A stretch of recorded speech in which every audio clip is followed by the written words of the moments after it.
ৰাজপথৰ কবিতা ৪ৰ্থ সংখ্যা ১ ফেব্ৰুৱাৰী ২০২০ত প্ৰকাশিত এটা কবিতা। কবিতাৰ শিৰোনাম তই ৰাইফল হ মই গুলি হ'ম, কবি ৰাছেল চৌধুৰী।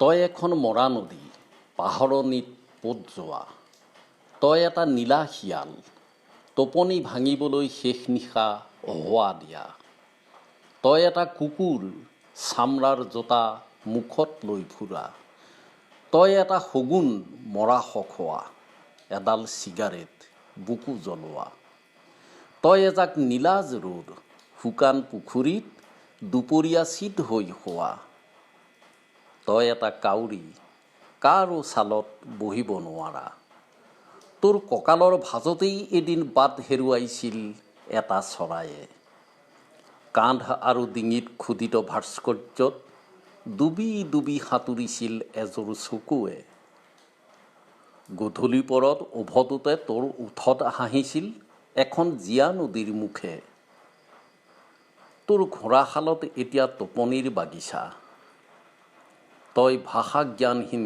এক এলেহুৱা কবি, আৰু মই তোৰ মগজুত অবৈধভাৱে গজা অকবিতা। দেখিবলৈ কবিতা যেন লাগিলেও ভুল বানান, শব্দ আৰু বাক্যৰ কিছুমান অৰ্থহীন শাৰী।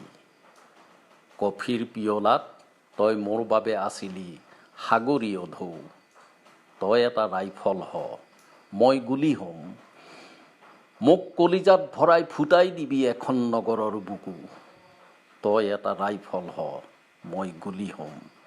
ধন্যবাদ।